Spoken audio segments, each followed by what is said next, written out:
Hey everybody, so you just heard a part of the Lord of the Rings soundtrack, and that is because I'm going to review the new Hobbit Part 1, An Unexpected Journey for you today. So The Hobbit, you guys, this is only part 1 of what's going to be 3 movies, just like Lord of the Rings was. Except with this film, it's the single book divided into 3 movies. With Lord of the Rings, it was 3 individual books adapted into 3 individual movies. So what we're seeing here is only a third of a movie, pretty much.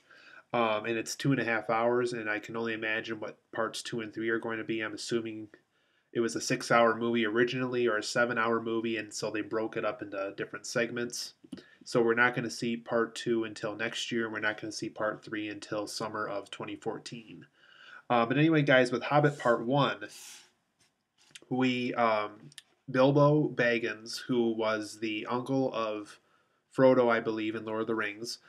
He's really old now. He didn't quite tell Frodo all about his adventures when he was younger, finding the ring before he gave it to Frodo in the first Lord of the Rings movie. So there's so many things that he wants to tell Frodo and the others still, and he wants to write it in the form of a book.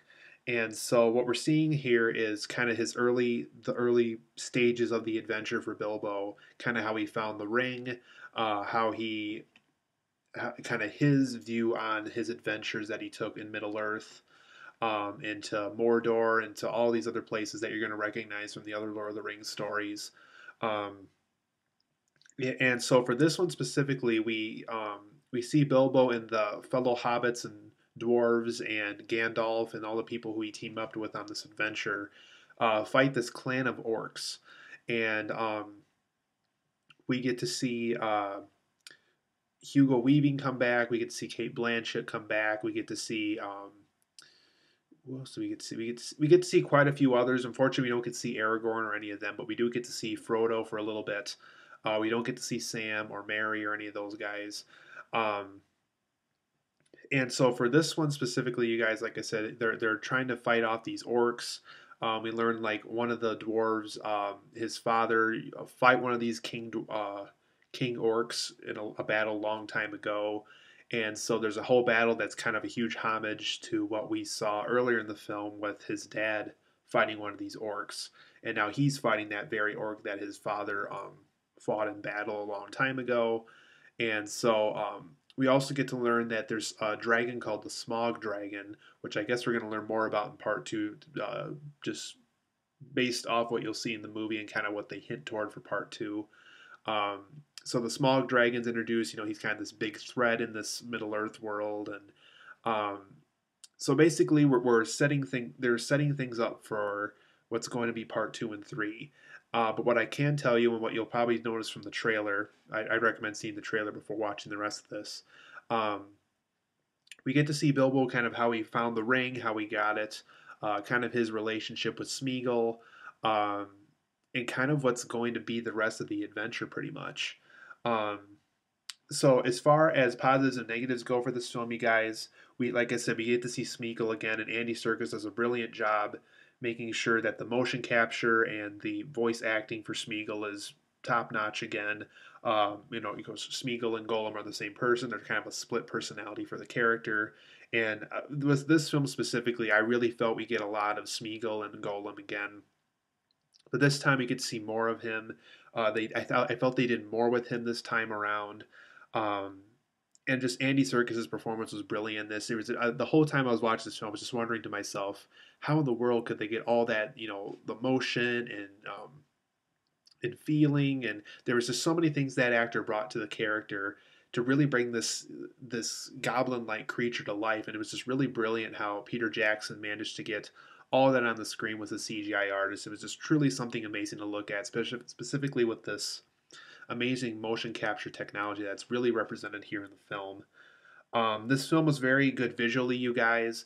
Um, a lot of people were worried about the new 48 frames per second with this one. Um, it didn't bother me too much, and I don't think it's going to bother a lot of people. Um, but the visuals in here were very good, and definitely that new frame rate did not interrupt that visual sense of this movie. It's definitely a very visual film. Um, the feeling and the presence of the orcs are very good in this. You definitely got the sense that these orcs were big and powerful, that you didn't want to mess with them. It was just you always kind of feel like you're in danger, specifically when Peter Jackson angles the camera just enough when you're in the hobbits and the dwarves position that you really get the impression that they're really, really big and massive, that these dwarves and hobbits don't stand a chance against them in battle.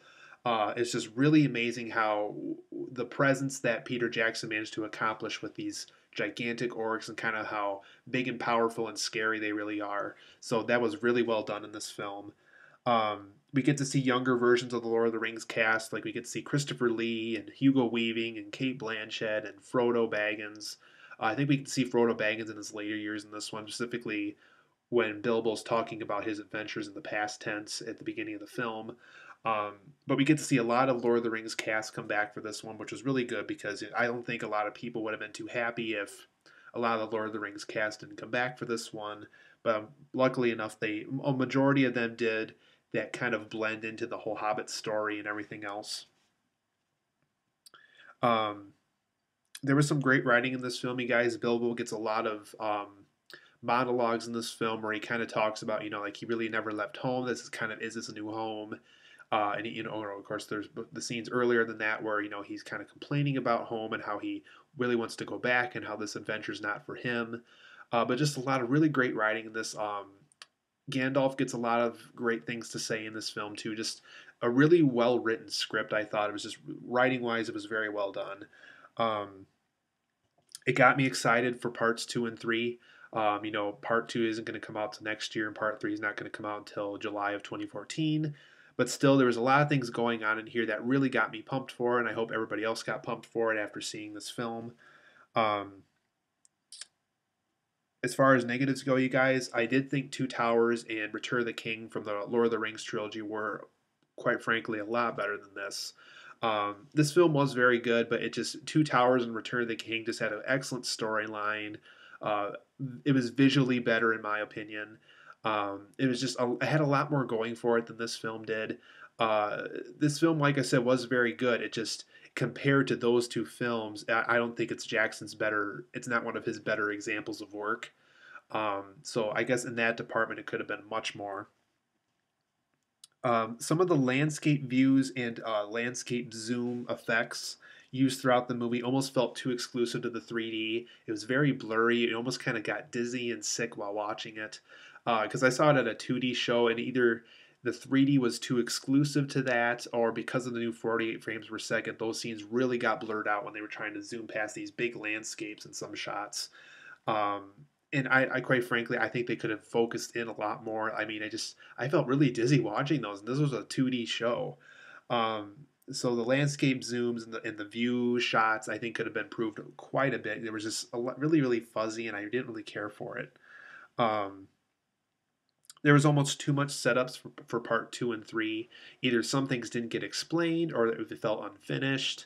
Um, that's perfectly reasonable, but still, I mean, there was just so many things. I left the theater like, oh well, they could have done more with this. They could have done more with that. I would have liked to see more closure to this. And even though they got to save those things for parts 2 and 3, since this was only a third of a story, I felt they could have somehow closed off the film. Because I was fine with the ending of this film. I mean, I think they ended on a good note, like a lot of people were saying it was.